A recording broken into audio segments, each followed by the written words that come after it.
That's my first book. The first book is Dangerous, Dangerous Love. Yes. What's Dangerous Love?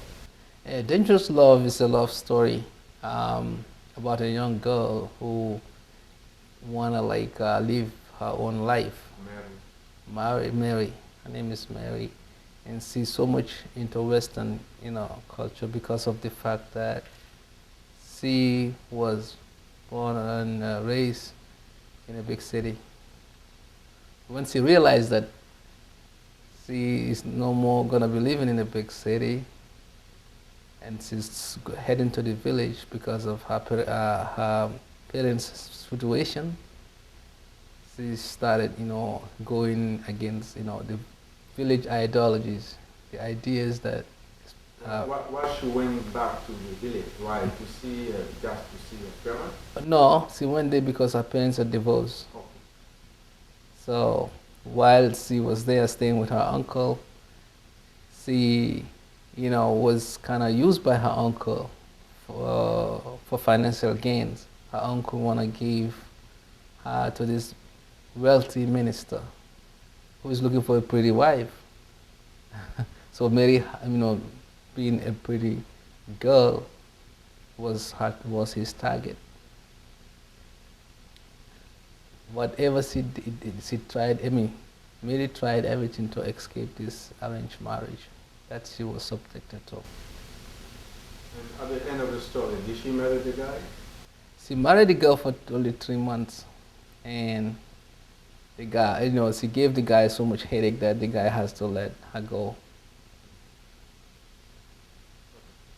What are you looking for to write this book? Why do you write this? Why do you write Dangerous Love? Why did you write it? Well, I write Dangerous Love because I want people to understand that true love does exist, even in certain part of the world like Africa and India.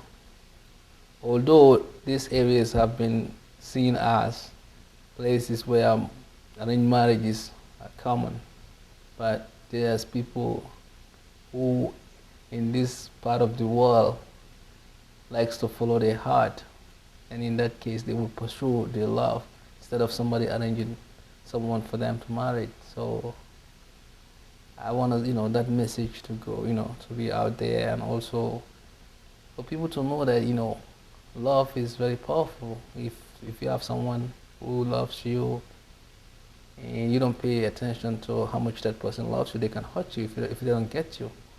Yeah, it creates a lot of jealousy. So gotta watch out for that.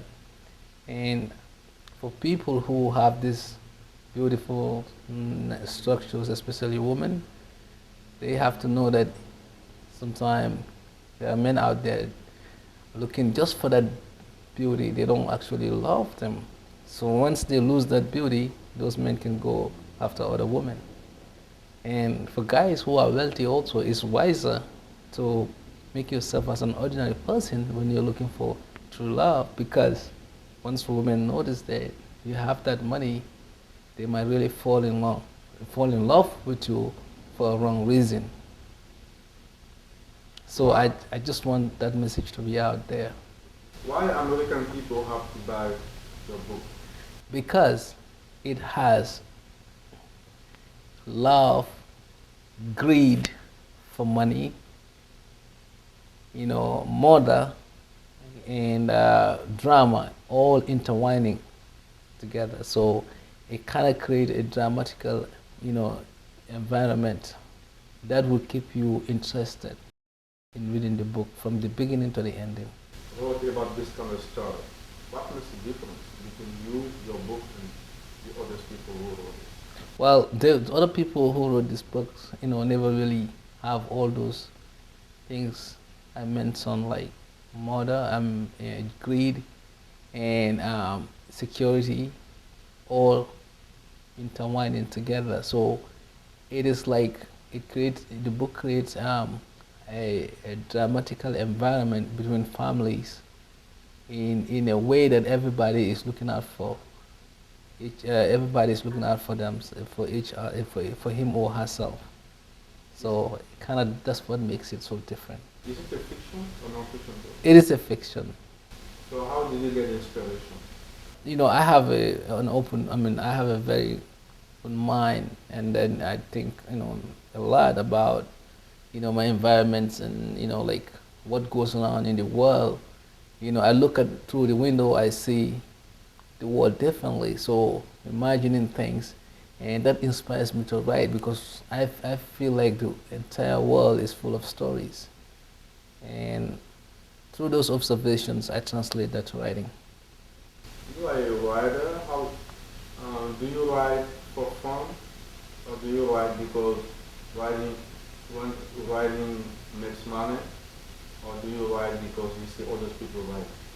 Well, I write because I love to write. I feel like I have a message, I have a vision, I have something to put out for people to help understand certain things. This is your first book. This is my first book, yes. Okay. Do you want to keep on writing? Yes, I want to What keep on. I want to what keep on entertaining people. what will be the next topic? Of writing. Well, like I said, I like to write from the woman point of view. So, because I believe love, money cannot buy love. Love is everything, and through love you can be happy. So, I'm looking forward to write more love stories. Um, have you started selling your book? My book, not yet. They are not available, right? They are not available right So now. what is the process now? It has been, the process has been done. I'm just waiting, for everything to be printed, to be out, and hopefully by next month, February 1st, the book will be out. So how are you promoting your book now? I'm using, magazines, internet, word of mouth, you know. I will go as far as televisions and stuff like that. Press release. Have Yeah. you contacted some publishers? Yeah, right now I have Flamingo's publisher publishing the book, and Barnes and Nobles, other bookstores. I will, I've been talking to them. So once the book is out, should be in almost all major bookstores. How many copies are you going to make for the first issue? Um, for the first issue, I'm looking at a few thousand copies, How many? about 2,000 copies. What's the target of the book? Who is the target of the book? My target is everyone, uh, but especially women, Why? because I feel like as a man, looking at my own upbringing and my love life, women, there is so much love out there that women needs, and that vacuum of love should be filled. And the best way, to show women how that could be filled is by writing a romantic story from a man. I don't understand the last word. What you said? My last message, that dangerous love is the book to get. And if you miss it, you really miss an opportunity to know how true love is and how to go about becoming happy in your life.